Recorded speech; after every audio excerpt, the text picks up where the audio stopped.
Somewhere on a savanna right now, a lion just finished a kill. Full stomach. Blood on its jaws. Meat still warm. If you walked up and ate that same meat raw, straight off that same carcass, you wouldn't just get sick. Depending on what that lion had been eating, it could genuinely put your life at risk. Not from the lion, from the meat itself. Here's the part almost nobody tells you.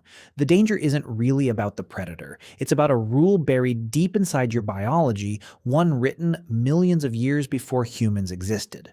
Once you understand it, you will never look at a food chain the same way again. Stay till the end, because the last part explains how an entire group of people once got dangerously sick, because they broke this exact rule. Let's start with a question that sounds simple, but isn't. Why do we eat cows but not lions? Why do we eat chickens but not eagles? On the surface, it looks like taste, tradition, or maybe just squeamishness about eating something with sharp teeth. But biologists have a much colder explanation, and it comes down to one concept: bioaccumulation. Here's how it works. A blade of grass absorbs a small amount of toxins and heavy metals from soil and water. A cow eats thousands of blades of grass a day, concentrating those toxins slightly in its tissue. Now imagine a predator that eats that cow and dozens like it over its lifetime. Every toxin the cow ever absorbed gets passed up the chain and concentrated further, stored mostly in fat and liver tissue. This is called biomagnification, and it means the further up the food chain an animal sits, the more concentrated its toxic load becomes. A herbivore is basically a filtered version of the environment. A predator is the unfiltered, concentrated version of everything that herbivore ever ate. This is where the science gets genuinely frightening. In the Arctic, polar bear liver has been documented containing vitamin A concentrations so extreme that a single bite, not a meal, a bite, can push a human into acute hypervitaminosis A. Early polar explorers learned this the hard way, though not from a polar bear. During the 1912 to 1913 Australasian Antarctic expedition, two men, Douglas Mawson and Xavier Mertz, survived a crevasse accident that killed their companion by eating their remaining sled dogs, liver included. Both men developed peeling skin, intense headaches, and severe neurological symptoms. Mertz died days later.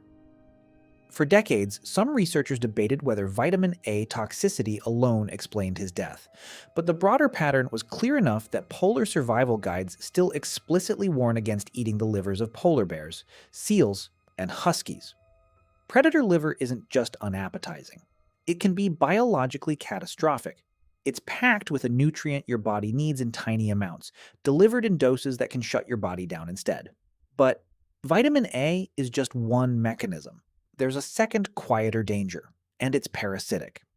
Predators, by definition, eat other animals raw, and often. That makes them walking reservoirs for parasites that specifically evolved to survive in flesh-eating hosts. Trichinella, the parasite responsible for trichinosis, thrives specifically in the muscle tissue of carnivores and omnivores, bears, wild boars, and, yes, historically, in some predator meat consumed by humans. According to the CDC, trichinosis outbreaks in the United States have repeatedly been traced back to eating undercooked meat from wild carnivorous or omnivorous animals rather than typical farmed herbivores. Your gut isn't built to process that parasite load. Because for most of evolutionary history, humans simply weren't eating enough predator meat for that defense to matter. So now, ask yourself the real question. If eating predator meat is this dangerous, why does eating herbivore meat feel completely normal? The answer isn't really about danger at all. It's about digestive architecture, something your body inherited from an ancestor you never think about. Human digestion is optimized around one dominant strategy: eating things that eat plants. But here's the twist almost nobody expects. Your stomach acid isn't weak. Research comparing stomach acidity across species found that human gastric pH sits around 1.5, nearly as acidic as a vulture's, and far stronger than that of most other primates. Scientists believe it may be a leftover from a scavenging past when early humans regularly opened up carcasses that other predators had already killed. So raw acid power was never really the missing piece. The real weak point sits further down the line. in a gut that was never trained to filter concentrated toxins and predator-specific parasites in bulk day after day. Push that system to survive on raw predator flesh, and your overwhelming machinery built for occasional exposure, not a steady diet. There's also the issue of muscle chemistry itself. Predator muscle tissue tends to be lean, tough, and dense with highly active cells. And that density can bring a heavier load of purines, compounds your body converts into uric acid. Eat a large amount of that kind of meat regularly, and you're loading your system with a byproduct linked to gout and kidney strain. This isn't unique to predators either. Other lean, high-activity meat, like wild game, can carry a similar load. But the herbivore meat most humans actually eat, largely from grain-fed livestock, tends to be fattier and less metabolically dense. And that keeps that particular burden lower. Here's the twist that most people never consider. This isn't just a modern nutritional footnote. Some anthropologists argue it may have shaped the survival or extinction of entire ancient human populations. Consider Neanderthals. For years, researchers assumed Neanderthals were almost purely carnivorous apex hunters, based on nitrogen isotope analysis of their bones, which showed extremely high protein signatures comparable to wolves and lions rather than to omnivorous humans. But some more recent research complicates that picture slightly. It suggests that part of that signature might come from something unexpected, like maggots in stored fermenting meat, rather than raw muscle protein alone. Even so, the broader picture of a heavily meat-based diet still holds. That diet made them extraordinary hunters in the cold, resource-scarce environment of Ice Age Europe. But some researchers have proposed that an over-reliance on meat, potentially including higher trophic level prey during lean seasons, may have created nutritional stress, particularly around the exact bottleneck we've been discussing: too much protein, too little fat, and too little carbohydrate diversity. In other words, a digestive system pushed toward its biological edge. This idea, sometimes called rabbit starvation in survival literature, describes a real physiological state where a diet dominated by lean, high-protein meat without enough fat can literally starve the body even while the stomach is full. It's not universally accepted as the reason Neanderthals disappeared, and multiple factors were almost certainly involved, but it remains one of the more compelling threads researchers continue to investigate. Now compare that to early Homo sapiens who show more dietary flexibility in the archaeological record. More evidence of fishing, plant processing, and varied hunting rather than an exclusive reliance on large, high-trophic level prey. That flexibility may have offered a survival advantage precisely because it helped avoid the biological trap of eating too far up the food chain, too often. Think about what that actually means. Two species, closely related, living through the same brutal Ice Age winters, hunting many of the same animals. One leaned harder into pure predator-level hunting when times got desperate. The other kept switching. Fish one season, roots and tubers another. Smaller game when large prey ran scarce. That flexibility wasn't a sign of weakness. It may have been the exact insurance policy that kept a digestive system from ever crossing the threshold this video has been describing. The threshold where protein turns from fuel into a slow, quiet poison. Let's zoom out even further, because the pattern doesn't stop with prehistoric humans. It shows up today, hidden in modern hunting culture. Experienced hunters across multiple cultures independently developed the same unwritten rule: don't eat the predators. Wolf, bear, cougar, and other carnivore meat is far less commonly consumed than deer, elk, or bison, even in communities where hunting is a way of life. Some of that is cultural preference, but wildlife biologists point to a very practical layer underneath it. Carnivore and omnivore meat can carry dramatically higher parasite risks, along with tougher texture and a strong, gamey flavor that many people simply reject. The rule survived not because someone wrote it into law, but because the people who ignored it got sick. And the people who noticed the pattern passed that warning down. This raises a genuinely strange question. If predator meat is this risky, why do some cultures eat it anyway, and seemingly survive just fine? The answer again comes back to concentration and context. Bear meat, for example, is consumed in parts of North America and Scandinavia, but almost always thoroughly cooked, specifically because cooking destroys Trichinella larvae that raw or undercooked bear meat can carry. The danger was never absolute. It was conditional on preparation, on frequency, on which organs were avoided. Liver almost universally gets discarded or fed to dogs rather than eaten by humans across cultures that otherwise have nothing else in common. That convergence, wildly different societies independently arriving at the same liver avoidance rule, is itself evidence that this isn't simply superstition. It's inherited biological pattern recognition, encoded into tradition long before anyone understood vitamin A toxicity or bioaccumulation as concepts. Now picture it from the other direction. Imagine a group that never passed that knowledge down at all. One that ate whatever it could catch without any caution about trophic position. That group would have hit this wall constantly, generation after generation. Sick from liver damage, weakened by parasite load, poisoned in slow, invisible ways that don't kill instantly, but quietly reduce fertility and lifespan. Over enough generations, only one kind of group tends to survive intact. The ones who learned, then taught, exactly which parts to avoid. That's not superstition dressed up as wisdom. It's the opposite. It's hard-earned knowledge that outlived the people who first paid the price for it. Knowledge passed down as tradition and gut-deep disgust, long before anyone had a word for vitamin A. So here's the deeper truth hiding underneath this whole video. The food chain isn't just a diagram in a biology textbook. It's a map of risk. And your body has an ancient, built-in sense of where the danger multiplies. Every step up that chain, toxins concentrate, parasites specialize, and digestive tolerance narrows.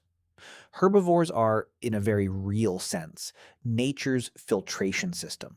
Predators are what's left after that filter gets removed, which brings us back to that lion on the savannah and that warm, freshly killed meat. It's not that your body is squeamish, it's that your entire digestive lineage, going back further than Homo sapiens, further than Neanderthals, further than almost any hominin you could name, was built by a species that survived specifically by not competing at the top of that chain. The animals that tried, that pushed too hard into pure high-trophic level hunting without balancing their diet, left a much thinner fossil record than the ones that stayed flexible. There's one more layer worth sitting with before we close this out. Every rule we've walked through today, the liver taboo, the cooking-only tradition around bear meat, the near-universal avoidance of carnivore flesh across cultures with no contact with each other, none of it was written down by a scientist first. It was lived first, buried in trial and error, stretching back further than written language itself. Someone, somewhere, ate the wrong organ and got violently sick. Or worse. Someone else watched that happen and quietly decided never to repeat it. That decision got repeated at enough dinner tables, across enough generations, that it stopped being a memory. It became instinct.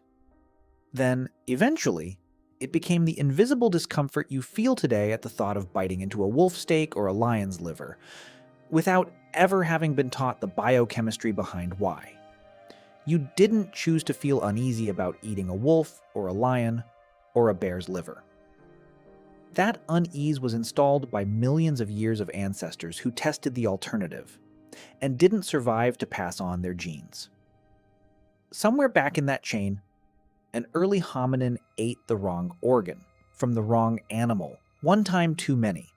You'll never know their name, but every time your stomach turns at the thought of eating predator meat, you're not being irrational. You're listening to the last surviving instruction from every ancestor who broke that rule and paid for it before you were ever born. There's actually one more thread we haven't pulled yet. And it might be the most important one, because it explains why humans, of all animals, developed a partial workaround to this rule, when almost nothing else in nature did. Every predator species you can name has evolved its own narrow biological solution to the trophic problem. And those solutions are wildly specific. Vultures have stomach acid so corrosive it can neutralize botulism, anthrax, and cholera bacteria that would kill almost any other animal on contact, allowing them to eat carcasses days into decomposition without consequence. Komodo dragons carry blood with unusually aggressive immune compounds that let them survive bites from their own bacteria-laden saliva when they fight each other over a kill. Hyenas carry stomach acid strong enough to dissolve bone, hide, and rotting tissue. acid so intense it would tear through a human stomach within hours. Each of these adaptations took millions of years of specialization, and each one locked that species into a narrow ecological lane. A vulture can't suddenly switch to eating fruit. A hyena's gut is built for one extreme purpose and nothing else. Humans took a completely different evolutionary path, and it comes down to one invention: fire. Cooking doesn't just make meat taste better or easier to chew, it does something biologically enormous. Heat denatures proteins, breaks down toxins, and kills the vast majority of parasites and pathogens that make raw, predator-adjacent meat so dangerous in the first place. Some anthropologists, most notably primatologist Richard Wrangham, have argued in his research on the cooking hypothesis that the control of fire may be one of the single most important developments in human evolutionary history. Not just for calories, but specifically because it neutralized biological risks that would otherwise have kept early humans locked into the same narrow dietary lane as every other animal. Cooking, in a sense, became humanity's version of a vulture's stomach acid. Except instead of evolving it into our bodies over millions of years, we invented it. And we could pass the technique down through culture in a single generation. This is exactly why the rare human cultures that do eat higher trophic level meat almost always cook it thoroughly first, while cultures with less access to reliable fire or fuel tend to avoid predator meat altogether, regardless of geography or religion. It's not a coincidence that liver, one of the most toxin-concentrated organs, tends to be either heavily cooked, consumed in tiny controlled amounts, or discarded entirely, almost everywhere on Earth. Fire gave humans a narrow, careful bridge across a gap that no other species can safely cross. But it's still a bridge with limits. Even fully cooked polar bear liver remains dangerous, because cooking destroys parasites and many pathogens, but it does nothing to reduce the concentration of vitamin A already stored in the tissue. Some biological traps are chemical, not microbial, and no amount of fire solves that particular problem. This also reframes something people rarely think about: the difference between a taboo and a warning label. A lot of the animals we call unclean across different religious and cultural systems sit suspiciously close to this exact biological pattern. Scavengers, carnivores, and animals that eat carrion show up again and again on forbidden lists across completely unrelated belief systems. Systems that had no contact with each other. From ancient dietary laws in the Middle East to food avoidances recorded among isolated hunter-gatherer societies on the other side of the world. Anthropologists studying comparative food taboos have repeatedly noted this convergence. And while religious explanations for these rules developed independently, the underlying pattern lines up remarkably well with the trophic and parasite risks we've walked through today. It's possible, and some researchers have argued exactly this, that ancient societies encoded a real biological danger into religious language, because that may have been the most durable way to transmit a survival lesson across generations, long before anyone had the vocabulary for bioaccumulation or trichinosis. Which brings this full circle. What started as a question about lions and shrimp cocktails on your dinner plate turns out to be a story about deep time, about ancestors who never wrote anything down, who never understood chemistry, biology, or parasitology, but who survived anyway, because their bodies, and eventually their cultures, learned to flinch at exactly the right moment. Every species alive today is, in a very real sense, a living record of every mistake its ancestors didn't repeat twice. Yours happens to include a very specific, very old instruction. Be careful what you eat from the top of the food chain. So, the next time you watch a lion finish a kill on a nature documentary, and something in you quietly recoils at the thought of eating that same meat, don't dismiss it as squeamishness.